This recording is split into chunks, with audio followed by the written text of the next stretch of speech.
يا أيها الذين آمنوا اے ایمان والو، الحمدللہ رب العالمین والصلاة والسلام علی سید المرسلین، اما بعد فاعوذ باللہ من الشیطان الرجیم، بسم اللہ الرحمن الرحیم۔ الصلاۃ والسلام علیک یا رسول اللہ وعلی آلک و اصحابک یا حبیب اللہ، الصلاۃ والسلام علیک یا نبی اللہ وعلی آلک و اصحابک یا نور اللہ۔ ناظرین، پروگرام یا ایھا الذین آمنوا میں ایک بار پھر آپ کو خوش آمدید کہتے ہیں۔ ابتداً اپنے پیارے نبی صلی اللہ علیہ وسلم پر درود پاک کی ایک فضیلت کو سماعت کرتے ہیں۔ ہمارے پیارے رسول صلی اللہ علیہ وآلہ وسلم نے ارشاد فرمایا، جو مجھ پر ایک بار درود شریف پڑھتا ہے، اللہ تعالیٰ اس پر 10 رحمتوں کو نازل فرماتا ہے، اس کے 10 گناہ معاف فرما دیتا ہے، اس کے 10 درجات کو اللہ تعالیٰ بلند فرما دیتا ہے۔ کوشش کر آقا علیہ الصلوۃ والسلام کی ذات پر کثرت سے درود کو اپنی عادت میں شامل کرنا چاہیے۔ محبت کے ساتھ، احترام کے ساتھ بارگاہ رسالت میں ہدیہ درود شریف پیش کرتے ہیں۔ اللہم صلی علی سیدنا محمد وعلی آلہ وصحبہ وبارک وسلم، صلاۃ و سلاما علیک یا سیدی یا مکی یا مدنی یا عربی یا قرشی یا مطلبی یا ہاشمی یا رسول اللہ وعلی آلک و اصحابک یا حبیب اللہ۔ ناظرین، قرآن پاک میں اللہ تبارک و تعالیٰ نے ایمان والوں کو مختلف احکامات ارشاد فرمائے ہیں، جس میں بطور خاص ایمان والوں کا ذکر ہے، ایمان والوں کا تذکرہ ہے۔ فرمایا، یا ایھا الذین آمنوا اتقوا اللہ ولتنظر نفس ما قدمت لغد واتقوا اللہ ان اللہ خبیر بما تعملون۔ اے ایمان والو، اللہ سے ڈرو اور ہر جان یہ دیکھے کہ وہ کل آگے کیا اس نے بھیجا ہے۔ اللہ سے ڈرو، اللہ تعالیٰ جاننے والا ہے جو تم کرتے ہو، جو تمہارے اعمال ہیں۔ اس آیت مبارکہ میں رب کعبہ نے ہمیں جو حکم ارشاد فرمایا ہے، اے ایمان والو، اللہ سے ڈرتے رہو، ڈر کر اپنی زندگی کو گزارو۔ اللہ تبارک و تعالیٰ کا ڈر، خوف، خشیت دل میں ہونا، یہ بہت بڑی اور اعلیٰ نعمت اور اعلیٰ صفت ہے ایمان والوں کی، کہ وہ اللہ سے ڈرتے ہیں، اللہ سے ڈرتے ہیں۔ اللہ تبارک و تعالیٰ نے اور بھی کئی جگہوں پر تقویٰ کا حکم ارشاد فرمایا، پرہیزگاری کا حکم ارشاد فرمایا۔ جس انسان کی زندگی میں تقویٰ آ جاتا ہے، پرہیزگاری آ جاتی ہے، اسے پھر نیکی والے کاموں پر استقامت بھی مل جاتی ہے۔ جی ہاں، جب اللہ کا ڈر ہے تو پھر اس کی زندگی کی سمت بڑی محتاط ہو جاتی ہے، وہ بڑے اچھے اور آسن انداز سے اپنی زندگی کو گزارتا ہے، وہ نافرمانی کے کاموں سے بچتے ہوئے زندگی کو گزارتا ہے۔ اور ایسے لوگوں کو ایسی استقامت ملتی ہے، وہ توبہ کریں تو توبہ پر استقامت ہے، استغفار کریں تو استغفار پر استقامت ہے، نیکی کے کام کریں تو اس پر انہیں استقامت ملتی ہے۔ کیوں؟ کیونکہ ان کے دل کے اندر خشیت الہی کا غلبہ ہوتا ہے، ان کے دل کے اندر اللہ سے ڈرتے رہنے اس کا غلبہ موجود ہوتا ہے۔ تو ناظرین، استقامت بہت بڑی چیز ہے۔ قرآن پاک میں اللہ تبارک و تعالیٰ نے ارشاد فرمایا، ان الذین قالوا ربنا اللہ ثم استقاموا تتنزل علیہم الملائکہ الا تخافوا ولا تحزنوا وابشروا بالجنۃ التی کنتم توعدون۔ فرمایا، بے شک وہ لوگ جنہوں نے کہا ہمارا رب اللہ ہے، ہمارا رب اللہ ہے، اور پھر اس پر استقامت کے ساتھ رہے اور ایسے مستقیم رہے، فرمایا فرشتے ان پر نازل ہوتے ہیں اور انہیں کہتے ہیں تمہیں کوئی خوف نہیں، تمہیں کوئی غم نہ ہو، اور تمہیں بشارت ہو جنت کی جس کا تمہارے ساتھ وعدہ کیا گیا۔ نحن اولیاؤکم فی الحیات الدنیا، فرشتے کہتے ہیں ہم ساتھی ہیں تمہارے دنیا میں، وفی الآخرہ، آخرت میں بھی ہم تمہارے ساتھی ہیں۔ وَلَكُمْ فِيهَا مَا تَشْتَهِي أَنفُسُكُمْ وَلَكُمْ فِيهَا مَا تَدَّعُونَ، اور جنت میں جو تم چاہو گے وہ تمہارے لیے، اور ہر وہ چیز ہے جس کا تم سے وعدہ کیا گیا ہے۔ نزلا من غفور الرحیم، اللہ کی طرف سے یہ مہمان نوازی ہے، مہمانی ہے اللہ کی طرف سے۔ اللہ تبارک و تعالی ان کی ضیافت فرمائے گا، انہیں اپنی نعمتیں عطا فرمائے گا۔ استقامت ہو جن کے دل کے اندر یہ خوف اور خشیت کا غلبہ، انہیں استقامت مل جاتی۔ اور دین میں استقامت بڑی مقصود ہے۔ کوئی بھی نیکی کرے مستقیم ہو کر کریں، استقامت کے ساتھ کریں۔ آج یہ بات عرض کرنے کا مقصد یہ ہے کہ ماہ مبارک رمضان شریف اپنی برکتیں لوٹاتا ہوا اب گویا کہ اپنے آخری سفر کی طرف ہم سے الوداع ہونے والا۔ رمضان میں شیطان کو جکڑ لیا جاتا ہے، اسی وجہ سے گناہوں میں کمی آتی ہے، اور جو گناہ ہوتے ہیں وہ آدمی کا نفس اسے گناہوں پر ابھارتا ہے، اس لیے وہ گناہ کرتا ہے۔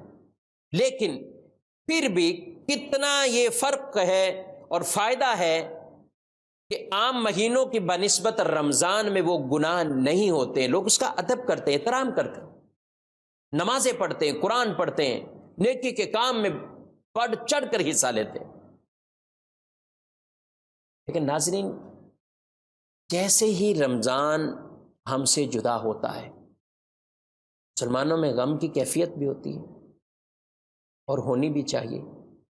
اور جس کے دل میں رمضان کے جانے کا غم نہ ہو، اس کو اس غم نہ ہونے پر غم ہونا چاہیے، اس پر غم ہونا چاہیے، کیونکہ رمضان کے آنے سے خوشی کی جائے اور جانے پہ دکھ کا اظہار کیا جائے۔ کیوں؟ کیونکہ یہ ہمارے لیے نیکیوں کا ایک طرح کا سیزن تھا۔ کاش ہم رمضان کو کیش کرتے اور اس معنوں کے اعتبار سے کیش کرتے تو آخرت میں عیش کریں گے۔ جو رمضان کی قدر کرتے ہوئے اسے کیش کرتے ہیں تو آخرت میں عیش کرتے ہیں۔ لیکن پھر بھی ایک تعداد نیکیوں کی طرف مائل ہونے کے باوجود جیسے ہی رمضان جدا ہوا، وہ بھی اپنے کام کاج میں مشغول ہو گئے، نمازیں چھوڑ دیں، تلاوت چھوڑ دی، ذکر اللہ چھوڑ دیا۔ ارے رمضان میں اتنا کچھ عمل کر رہے تھے اور اللہ کی رحمتیں اتنی وسعت کے ساتھ چھما چھم برس رہی ہوتی ہیں، گناہ گاروں کو معاف کیا جا رہا ہوتا ہے، جہنم سے آزاد کیا جا رہا ہوتا ہے، ادھر سے مغفرتوں کی بشارتیں دی جا رہی ہیں۔ ہر افطار کے وقت اللہ تعالیٰ 10-10 لاکھ لوگوں کو جہنم سے آزاد فرماتا ہے، اور جیسے جمعۃ المبارک کا دن آتا ہے، شب جمعہ سے ہی لمحہ لمحہ گھڑی گھڑی میں اللہ تعالیٰ 10-10 لاکھ لوگوں کو جہنم سے آزاد فرماتا ہے۔ اور جتنے پوری تعداد میں مہینے کے اندر اللہ کریم لوگوں کو محض اپنے کرم سے معاف کر کے جہنم سے آزاد فرماتا ہے، جب اس کے آخری لمحات ہوتے ہیں، آخری وقت ہوتے ہیں، ان تعداد کے برابر لوگوں کو جہنم سے آزاد فرما دیتا ہے۔ ناظرین، جب اتنی مغفرتیں بٹ گئیں، ہم نہیں جانتے ہمارا شمار مغفرت یافتہ لوگوں میں ہے یا ہمارا شمار ان میں نہیں ہوا۔ اللہ سے حسن ظن کرتے ہوئے ہم یہ دعا ضرور مانگتے ہیں اور مانگنی بھی چاہیے، یا اللہ تو ہمارے گناہوں کو معاف فرما دے، یا اللہ تو ہماری خطاؤں کو معاف فرما دے، یا اللہ جن کو تو نے بخش دیا ہے وہ تیرے پیارے ہیں، ان کے صدقے ہمیں بھی بخش دے، ہمارے بھی گناہ معاف فرما دے۔ اور جن کی مغفرت ہو چکی ہے، کہیں ایسا نہ ہو رمضان کے جانے کے بعد وہ ایسی برائیوں میں مبتلا ہو گئے کہ دوبارہ اسی جہنم کے حقدار نہ بن جائیں، کیونکہ اب شیطان بھی آزاد ہے۔ اور جب شیطان آزاد ہوتا ہے، شیطان چلا چلا کر کہتا ہے میرے چیلو، لوگوں کو تو اللہ نے مغفرت کر دی، معاف کر دی، تو وہ کہتے ہیں ہمیں کام بتاؤ، تو شیطان کہتا ہے ان کو برائیوں میں لگا دو، ان کو خواہشات میں لگا دو۔ اے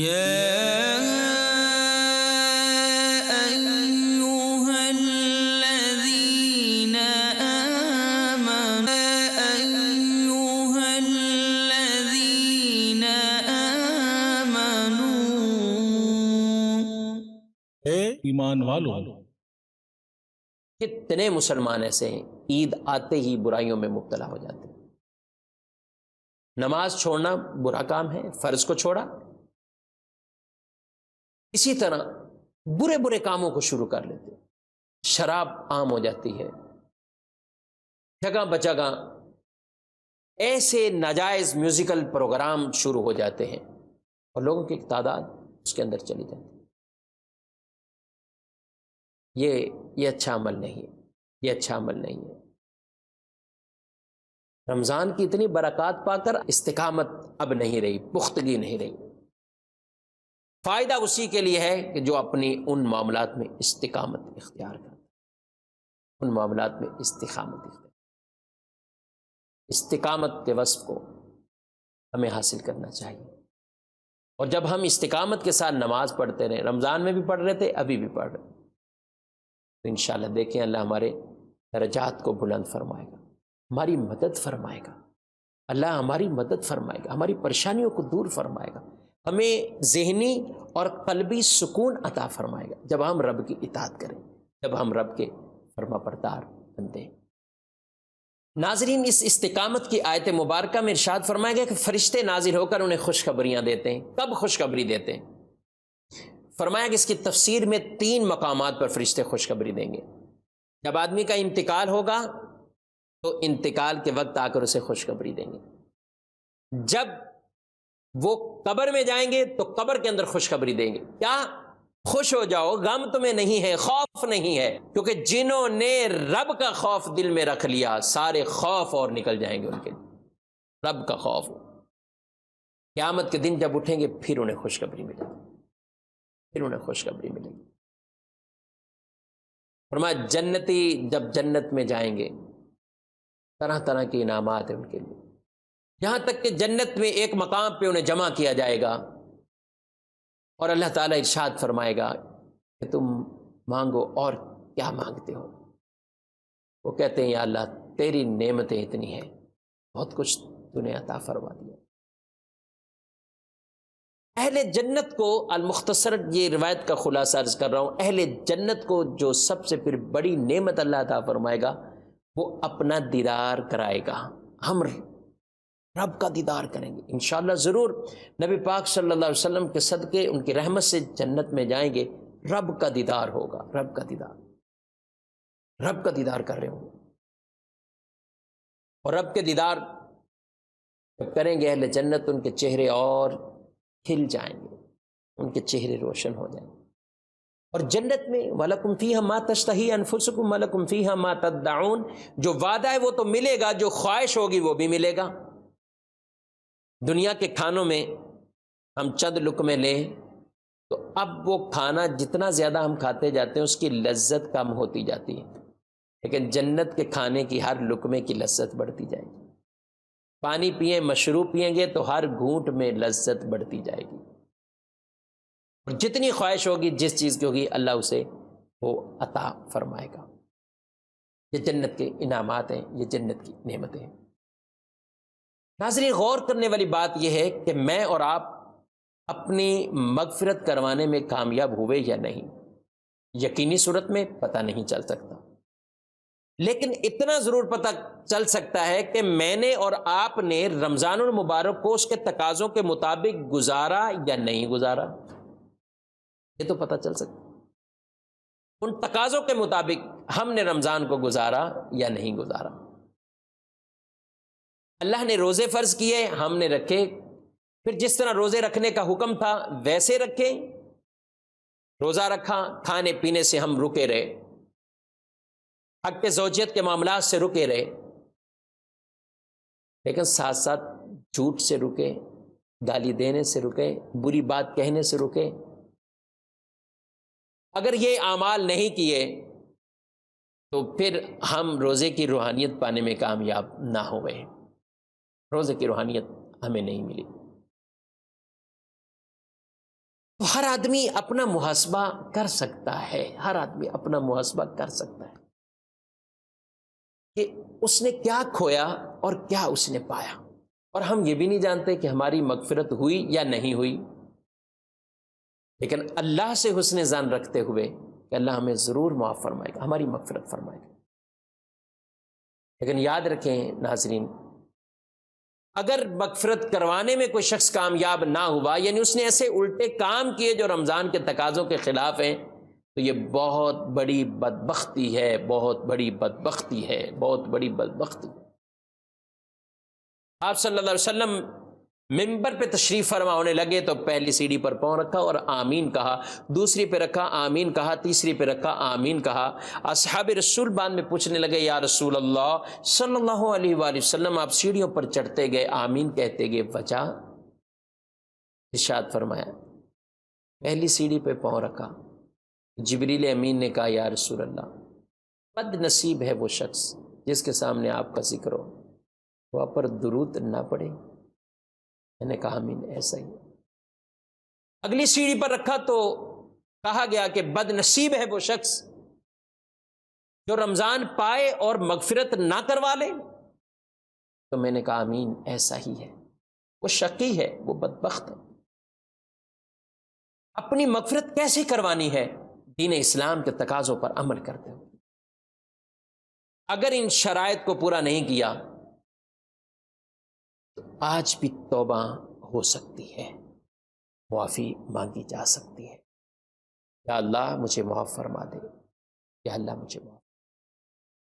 سچے دل سے ان گناہوں سے بھی توبہ کرتا ہوں جو رمضان میں ہو گئے، یا اللہ مجھے معاف فرما دے، تو غفور ہے، تو رحیم ہے، مجھے معاف فرما دے۔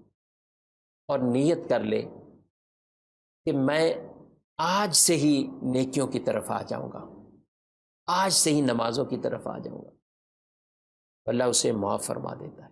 جی ہاں، معاف فرما۔ اور میں بڑے بڑے گناہوں کے دفتر کوئی لے کر آتا ہے، لیکن رب کی رحمت بڑی وسعت والی ہے، مانگے تو صحیح معافی، مانگے تو صحیح استغفار یا توبہ۔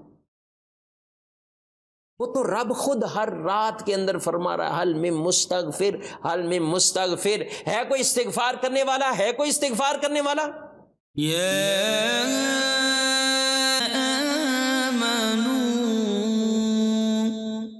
اے ایمان والو، ناظرین تیسری سیڑھی پر پاؤں رکھا تو آپ کو کہا گیا کہ بدبخت ہے وہ شخص جو اپنے ماں باپ کو بڑھاپے میں پائے اور ان کی خدمت کر کے جنت ڈالے۔ حضور نے فرمایا آمین، ایسا ہی ہو۔ یہ بھی بڑی سوچنے کی بات ہے۔ بہت سے ایسے افراد ہیں جن کے ماں باپ بوڑھے ہو چکے ہیں، جن کے ماں باپ اس عمر کو پہنچ گئے کہ اب ان کی نگاہیں بچوں کی طرف دیکھ رہی ہیں کہ ہماری کون خدمت کرے گا، ہماری کون خدمت کرے گا۔ خوش نصیب ہے جو یہ کام کرتے ہیں۔ اور ناظرین، ماں باپ کی خدمت کو عبادت سمجھ کر کیجیے، عبادت ہے، ثواب ہے، ثواب ہے۔ اور میں اور آپ حضرت سیدنا اویس کرنی رضی اللہ تعالیٰ عنہ کا تذکرہ کرتے ہیں۔ اویس کرنی بہت بڑے اولیاء میں سے ہیں، خیر التابعین ہیں، لیکن اللہ نے یہ مقام اور مرتبہ دیا ہے تو کس وجہ سے دیا؟ ماں کی خدمت کی، ماں کی خدمت۔ ماں باپ کو راضی کر لیا، یہ ماں باپ کا راضی ہونا یہ جنت میں ہمارے لیے جانے کا سبب اور ذریعہ بن جائے گا۔ اپنے ماں باپ کے ساتھ حسن سلوک کیجیے۔ قرآن پاک بار بار ارشاد فرما رہا ہے وَوَصَّيْنَا الْإِنسَانَ بِوَالِدَيْهِ إِحْسَانًا، ہم نے انسان کو حکم دیا ہے احسان کرے اپنے ماں باپ پر، احسان کرے۔ اس ماں باپ نے بڑی مشکلات سے پالا ہے۔ وَقَضَىٰ رَبُّكَ أَلَّا تَعْبُدُوا إِلَّا إِيَّاهُ وَبِالْوَالِدَيْنِ إِحْسَانًا إِمَّا يَبْلُغَنَّ عِندَكَ الْكِبَرَ أَحَدُهُمَا أَوْ كِلَاهُمَا فَلَا تَقُل لَّهُمَا أُفٍّ وَلَا تَنْهَرْهُمَا وَقُل لَّهُمَا قَوْلًا كَرِيمًا۔ اللہ اکبر۔ فرما تمہارے رب نے فیصلہ کر لیا ہے اللہ کے سوا کسی کی عبادت نہ کرو، ماں باپ پر احسان کرو۔ اور یہ دونوں یا ایک بڑھاپے میں پہنچے تو انہیں اف تک بھی نہ کہو، اف تک بھی نہ کہو، اور جھڑکو بھی مت، نرم بات کرو، نرم بات کرو، نرم بات کرو۔ اور اللہ سے کیا کرو؟ وَقُلْ رَبِّ ارْحَمْهُمَا كَمَا رَبَّيَانِي صَغِيرًا، اے اللہ ان دونوں پر رحمت برسا جیسے انہوں نے بچپن میں ہمیں پالا تھا، بچپن میں ہماری۔ حاضرین، یہ بہت خوبصورت انداز ہے. ہم ماں باپ سے پیار کریں، محبت کی نگاہ سے دیکھیں، اللہ نیکیاں عطا فرمائے گا، اجر دے گا. کتنا اجر دے گا؟ ارشاد فرمایا اتنا اللہ تبارک و تعالی اجر عطا فرمائے گا کہ ایک مرتبہ رحمت بھری نظر سے اپنے ماں باپ کو کوئی شخص دیکھے، ایک مقبول حج کا اللہ ثواب عطا فرماتا ہے. پوچھا گیا یا رسول اللہ اگر کوئی ایک سے زائد بار یا دن میں 100 بار دیکھے؟ فرمایا اللہ اکبر، اللہ بہت بڑا ہے، 100 مرتبہ اسے حج کا ثواب عطا. ایک کیا ہی نہیں کیا. رمضان ملنساری کا پیغام دے کے جا رہا ہے. رمضان آپس میں محبتیں بانٹنے کا پیغام دے کر جا رہا ہے. بہن بھائی، بھائی بہنوں سے جدا نہ ہو، محبت بانٹ لو، صلح کر لو، صلح کر لو. ناراضگیاں ہی ناراضگیاں. ارے ناظرین کتنی دیر ہم نے اس دنیا میں رہنا ہے؟ کیا ہم نہیں دیکھتے ہمارے جاننے والے، ہمارے اعزاء اقربا، رشتہ داروں، دوستوں میں سے کئی ایسے جوان ہیں جو پہلے زمین پر اوپر چلتے تھے، اب زمین کے اوپر نہیں ہے، زمین کے اندر ہیں. ہمیں کیا گارنٹی ہم نے کتنا اور رہنا ہے؟ محبت کیجیے، محبت کیجیے، محبت کیجیے. جھک جائیں. غلطی ہے معافی مانگ لیں، غلطی نہیں ہے معاف کر دیں، غلطی نہیں ہے معاف کر دیں. لیکن یہ معاف کرنے کا عمل یہ ہم نہیں کرتے، ہم نہیں کرتے، معاف نہیں کرتے، معاف نہیں کرتے. قرآن کہہ رہا ہے وَلْيَعْفُوا وَلْيَصْفَحُوا، معاف کرو، درگزر کرو، لیکن ہم معاف نہیں کرتے. لڑائی کیا ہے؟ کچھ بھی نہیں. لڑائی کیا تھی؟ کچھ بھی نہیں. اس کے پیچھے جاتے ہیں، ارے لڑائی کا معاملہ کیا تھا؟ کوئی معاملہ نہیں، بس ایسی کوئی چھوٹی موٹی بات ہوگی. انہوں نے ہمیں دعوت پہ نہیں بلایا. اچھا بلایا ہے تو دو فرد کو بلایا، سب کو نہیں بلایا، ناراضگی ہو گئی. رمضان کا یہ پیغام نہیں ہے. رمضان محبت کا پیغام دے کے جا رہا ہے. رمضان اخوت کا پیغام دے کر جا رہا ہے. رمضان آپس کے اندر امن کا پیغام دے کر جا رہا ہے. اس رمضان کو جدا ہونے دیجئے، الوداع ہونے دیجئے، مگر رمضان کے سارے پیغامات اپنے اندر سمیٹ لیجئے اور اس پر عمل کریں. رمضان نے ہمیں نماز سکھا دی، پڑھا دی، ہم پڑھتے رہیں گے پورا سال. رمضان کا مہینہ آیا تو ہم نے قرآن پاک کھولا، قرآن کو دیکھا. اب قرآن کو رکھیں گے نہیں بلکہ سارا سال کچھ نہ کچھ اس کو پڑھتے رہیں گے. رمضان نے ہمیں اللہ کی راہ میں دینے کا طریقہ بتا دیا. اب یہ ہاتھ رکے گا نہیں، دیتے رہیں گے. اللہ کو دینے والا ہاتھ پسند ہے، پسند ہے. دیتے رہیں گے، غربا کی مدد کریں گے، مسکینوں کی مدد کریں گے، یتیموں کی مدد کریں گے، بیواؤں کی مدد کریں گے، کمزوروں کی مدد کریں گے، بیماروں کا علاج کرائیں گے. یہ رمضان کے پیغامات، اس کو ہم حاصل کر لیں اور یہ استقامت کے ساتھ ہم اس پر چلتے رہیں. انشاءاللہ یہ معاشرہ امن کا گہوارہ بن جائے. کیا ہم میں سے ہر آدمی یہ پسند نہیں کرتا؟ اللہ ہمیں معاف فرمائے. بالکل پسند کرتا ہے، بالکل پسند کرتا ہے. تو جب ہم کسی بندہ مومن کو معاف کریں گے، اللہ تعالی ہمیں معاف فرمائے، ہماری خطائیں معاف فرمائے، ہمارے گناہ معاف فرمائے گا. بہت سستا سودا ہے، بہت سستا سودا ہے. دنیا میں کسی کو معاف کر کے دیکھیں، بہت سستا سودا ہے. اللہ کریم گناہ ہمارے معاف فرما دے گا، گناہ معاف فرما دے گا، خطائیں اللہ معاف فرما دے گا. اور وہ بھی بہن بھائی کو معاف کرے یا بھائی اپنی بہنوں کو معاف کرے. کچھ ایسی بھی بد نصیب ہیں جو اپنے ماں باپ سے ناراض ہیں. ارے اللہ کے بندے، ماں باپ سے ناراض ہو؟ تم ناراض نہیں ہو، بڑھ جاؤ آگے. آپ ناراض نہ ہو، بڑھ جاؤ آگے، معافی مانگ لیں. کہ ماں باپ یہ ہمارے لیے جنت کے دروازے بھی ہیں اور دوزخ کے دروازے بھی ہیں. اب ہمیں دیکھنا ہے کہ ہم جنت کا دروازہ کھول لیں یا اپنے لیے دوزخ کا دروازہ ہم کھول لیں. ان کی دعائیں بھی لیں. أيها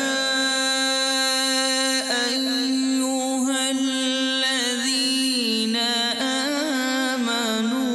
ایمان والوں رمضان کا پیغام تمام تر معاملات پر عمل کرنا، اللہ کے فرامین اور فرائض پر عمل کرنا، ساتھ ساتھ حسن سلوک، حسن اتفاق، حقوق و لباد ان کی پاسداری بھی کرنا، یہ رمضان کا پیغام ہے۔ اس پر اگر ہم استقامت اختیار کریں گے تو اللہ تعالیٰ یہ ہمیں انعامات عطا فرمائے گا۔ ناظرین، ایک اور آیت مبارکہ میں اللہ تبارک و تعالیٰ نے ارشاد فرمایا جس میں ایمان والوں کو یہ خطاب فرمایا، یا ایھا الذین آمنوا اجتنبوا کثیرا من الظن ان بعض الظن اثم ولا تجسسوا ولا یغتب بعضکم بعضا ایحب احدکم ان یأکل لحم اخیہ میتا فکرہتموہ۔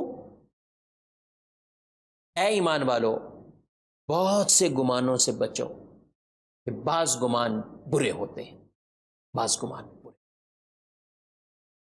تجسس نہ کرو اور نہ کوئی کسی کی غیبت کرے، نہ کوئی کسی کی غیبت کرے۔ کیا کوئی پسند کرے گا کہ اپنے مردار بھائی کا گوشت کھائے؟ نہیں، تو پھر اس عمل سے بھی نفرت کرو، ناپسند جانو۔ 3 حکم ایمان والوں کو فرمائے، لوگوں کے بارے میں سوچیں، منفی نہ رکھو، مثبت رکھو، تجسس میں نہ پڑ جاؤ، غیبت نہ کرو۔ اور دوسری طرف ہمیں بچنا بھی چاہیے کہ لوگ ہمارے بارے میں نیگیٹو سوچ رکھیں، منفی خیالات رکھیں، ہم ایسے اپنی عادات سے بھی بچیں کہ وہ اس سے باز آ جائیں، وہ اس سے باز آئیں۔ آدمی گمان کرتا ہے، تجسس میں پڑتا ہے، عیب تلاش کرتا ہے۔ ہمیں عیب ڈھونڈنے والا نہیں بنایا گیا، عیب چھپانے والا بنایا گیا۔ ہمارے پیارے رسول صلی اللہ علیہ وسلم نے فرمایا کہ اگر کسی کا عیب دیکھو اور کوئی اس کو چھپا دے، قیامت کے دن اللہ اس کے عیبوں پر پردہ ڈال دے گا۔ لوگوں کے عیبوں کو کھولنا بلا اجازت شرعی برا عمل ہے۔ کسی کی ایسی برائی اس کے پیٹھ پیچھے بیان کرنا، کوئی برائی کو بیان کرنا، یہ غیبت کہلاتا ہے، کہ اس کو ناپسند ہو سکتا ہے۔ پوچھا گیا یا رسول اللہ صلی اللہ علیہ وسلم، اگر اس کے اندر عیب موجود ہو تو؟ بہت سے لوگ یہ کہتے ہیں میں سچ کہہ رہا ہوں، میری بات جھوٹی نہیں ہے، 2 رائے نہیں ہے، سچ کہتا ہوں۔ اگر اس میں عیب ہو تو؟ فرمایا عیب ہو تو ہی غیبت ہے، ورنہ بہتان ہے، الزام ہے۔ اور الزام اور بہتان یہ اس سے بڑا گناہ، بڑا گناہ۔ ہم یہ شریعت کی حدیں کراس کر جاتے ہیں، اس وجہ سے ہمارے ہاں نفرتیں پیدا ہو جاتی ہیں، دل آپس میں جدا ہو جاتے ہیں، حسد میں مبتلا ہو جاتے ہیں، دل کے اندر دوسروں کا کینہ بھر جاتا ہے۔ رسول اللہ صلی اللہ علیہ وسلم نے ایک مرتبہ کہا، یہاں سے جو آدمی آئے گا وہ جنتی ہے۔ دیکھا وہ شخص آیا، اس کو بشارت ملی، دوسرے دن تیسرے دن یہ بشارتیں اس کے لیے دی گئی۔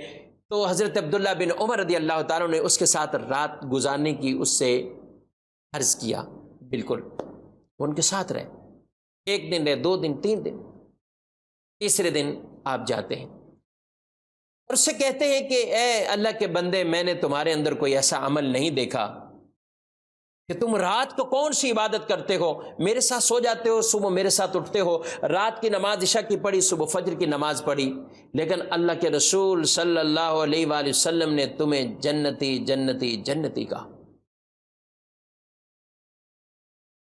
تو وہ شخص جواب دینے لگا کہ میرے دل میں کسی بھی مسلمان کا کینہ نہیں ہے، کینہ نہیں ہے۔ بدگمان اس کا ذہن خراب ہوتا ہے، اس کی سوچیں منفی بنتی ہیں، ترقی نہیں کرتا ہے، اس کا ذہن جام ہو جاتا ہے۔ اور جو برا سوچنے والا ہے، حسد کی بیماری میں مبتلا ہو جائے، تجسس کی بیماری میں مبتلا ہو جائے، کینے کی بیماری میں مبتلا ہو جائے، اس کا دل بھی اسی طرح گلتا رہتا ہے۔ اپنے دل کو وسعت دیجیے، اپنے ذہن کو وسعت دیجیے۔ لوگوں پر نعمتیں دیکھیں تو رش کیجئے، اے اللہ اسے دی ہے مجھے بھی عطا فرما، دعا کریں، لیکن اس کی نعمت اس کے پاس رہے۔ یہ تمنا نہ ہو اس کا مال چلا جائے، اس کی دکان بیٹھ جائے، اس کا کاروبار ختم ہو جائے، اس کی خوبصورتی چلی جائے، اس کی آواز چلی جائے، اس کی یہ نعمت جائے، اس کی یہ نعمت جائے۔ یہ بہت بہت بہت بری بیماری ہے، بری بیماری ہے۔ لوگوں کی نعمتیں یہ اللہ کی تقسیم ہے، اور جو رب کی تقسیم پر راضی نہیں ہوتا، روایات میں کہا کہ وہ پھر کسی اور کو رب بنا لے۔ یہ رب نے ہی تو دیا ہے، رب کی تقسیم پر راضی رہیں۔ جب ہم اللہ کی تقسیم پر راضی رہیں گے، اللہ ہمیں بھی انعامات عطا فرمائے، ہمارے دل کو وسعت اور سکون مل جائے گا، اطمینان قلبی حاصل ہو جائے گا، ذہن میں سکون اور اطمینان کی کیفیت آ جائے گی، ہم ذہنی طور پر بھی پرسکون، قلبی طور پر بھی پرسکون۔ رب تبارک و تعالیٰ نے کتنی نعمتیں اس آدمی کو عطا کی ہوں گی جو اس میں نہیں ہوگی۔ جی ہاں، بہت سی نعمتیں ایسی ہیں۔ ایک بہت امیر شخص ہو، لاکھوں کروڑوں روپے کمانے والا ہو، لیکن طرح طرح کے مرض میں مبتلا ہے کہ وہ اپنے مال سے ہی فائدہ نہیں اٹھا رہا، تو یہ مال اس کے لیے نعمت تو نہ ہوا، وہ فائدہ ہی نہیں اٹھا رہا۔ ایک غریب شخص ہے، مال میں کمی ہے لیکن طبیعت میں کمی نہیں ہے، صحت میں کمی نہیں ہے، وہ ہر زمانے کی سہولت والی چیزیں کھاتا ہے، تو بتائیے یہ زیادہ سکون میں ہے یا وہ سکون میں ہے؟ یقیناً یہ سکون میں۔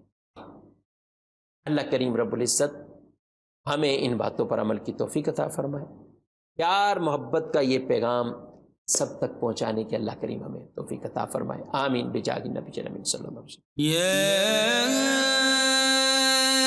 أيها الذين آمنوا اے ایمان والو